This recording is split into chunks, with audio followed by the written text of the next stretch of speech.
नमस्कार दोस्तों, आप सभी का स्वागत है एक बार फिर से हमारे चैनल पर। और हम अभी हैं ओरछा में। ओरछा जो कि मध्य प्रदेश के निवाड़ी ज़िले में स्थित है, एक ऐतिहासिक शहर है। और अभी तक हम 2 एपिसोड कर चुके हैं। ओरछा एपिसोड 1 में हमने बात की थी ये जो राम राजा मंदिर है सामने, इसके अलावा चतुर्भुज मंदिर और उनकी कहानी के बारे में कि कैसे भगवान राम को अयोध्या से लाया गया और वो अपने मंदिर की जगह दूसरी जगह पर उन्हें स्थापित करना पड़ा।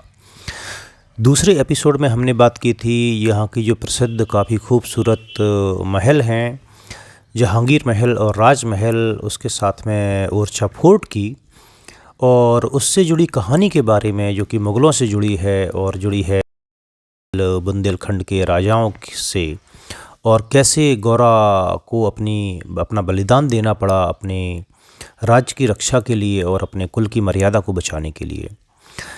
तो आज हम बात करने वाले हैं एक और प्रसिद्ध कहानी की जो है हरदौल के बारे में। हरदौल आपने शायद नाम भी ना सुना हो, लेकिन बुंदेलखंड के हर घर में इसकी परिचय देने की ज़रूरत नहीं है।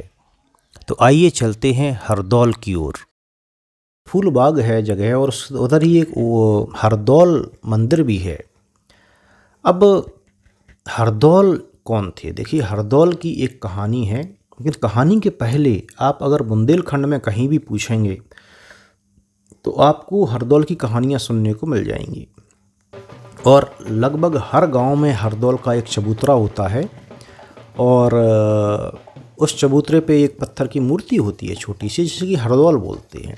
अगर कोई भी विवाह कार्यक्रम, शुभ कार्यक्रम होता है गांव में, तो पहला निमंत्रण पत्र ऐसा बोला जाता है कि वो हरदौल को ही दिया जाता है।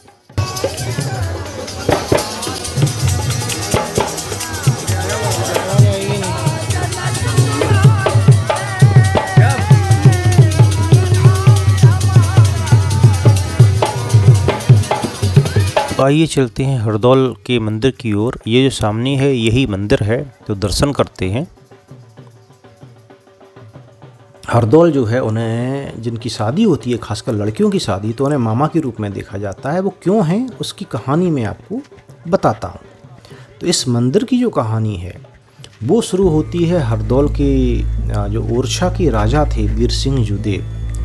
तो वीर सिंह जुदेव के जो बेटे थे वो एक जुझार सिंह थे, वो बड़े बेटे थे, और हरदौल जो थे वो छोटे बेटे थे। तो वीर सिंह जुदेव ने राज्याभिषेक किया जुझार सिंह को, बड़े बेटे को, और हरदौल को वहाँ का दीवान बना दिया। क्योंकि जुझार सिंह जो थे वो मुग़लों से अधिकतर लड़ाइयों में व्यस्त रहते थे, बाहर रहते थे, तो राज्य का सारा कामकाज है वो आ जाता था हरदौल के हाथ में, हरदौल की जिम्मेदारी होती थी वो। तो ये है हरदौल, तो दर्शन कीजिए और इसके बाद हम अपनी कहानी जारी रखेंगे।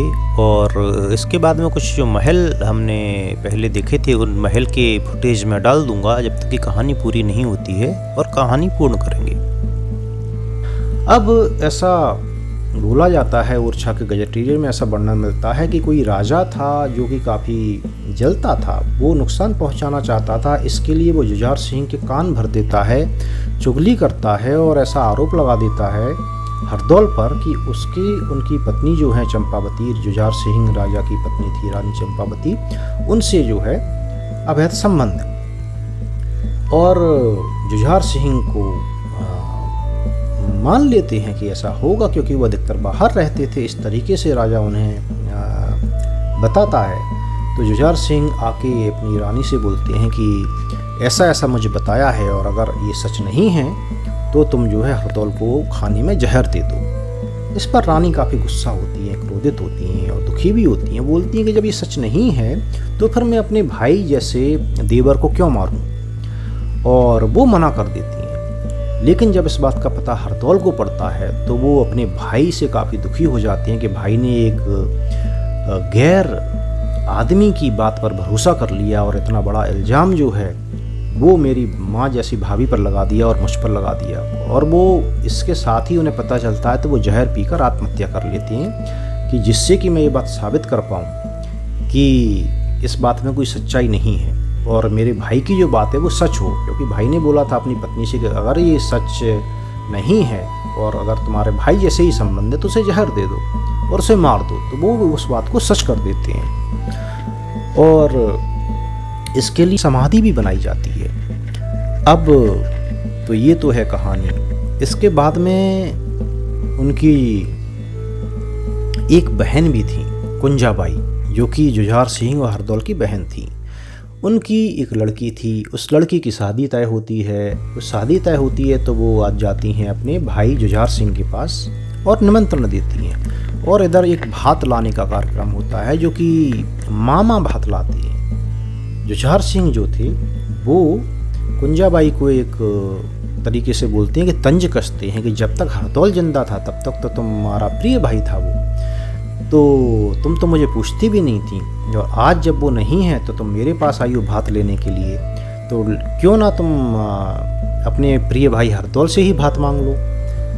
तो उन्हें काफ़ी दुख होता है और वो जाके हरदौल के चबूतरे पर रोने लगती हैं और बोलती हैं कि आज मुझे ऐसा ऐसा सुनना पड़ा, और अगर आप सच में मेरे भाई थे तो भात लेकर आपको ही आना होगा। अब ये कहानी हर बुंदेलखंड के हर इंसान की ज़ुबान पर आती है, खासकर आप किसी बुजुर्ग से पूछेंगे तो वो ये कहानी आपको बड़े ही दिलचस्प तरीके से सुनाते हैं और बोलते हैं कि ये सच कहानी है। तो जब शादी होती है तो बोलते हैं कि हरदौल अदृश्य रूप से इतना भव्य भात लेकर जाते हैं कि सब लोग चकित हो जाते हैं, देखते रह जाते हैं, किसी को समझ में नहीं आता कि हो क्या रहा है। लेकिन शादी जो है वो काफ़ी धूमधाम से हो जाती है, और ये कारण है कि हरदौल को जो है हर शादी के में जो है आमंत्रित किया जाता है। पहला निमंत्रण पत्र जो है वो हरदौल के पास ही भेजा जाता है। तो ये एक और कहानी है बुंदेलखंड में। बुंदेलखंड में कहानियों की भरमार होती है, चाहे वो आला उदल की बहादुरी की कहानियाँ हों, या झांसी की रानी लक्ष्मीबाई की बहादुरी की कहानियाँ हों, या हरदौल की त्याग की बलिदान की कहानी हो, या गणेश कुंवर की प्रेम की भक्ति की भगवान राम के प्रति कहानी हो, या वीर सिंह जूदेव की बहन गौरा की कहानी हो, उसके बलिदान की कहानी हो। इसके साथ ही ये वीडियो जो है वो यहीं समाप्त करेंगे। नर्मदे हर।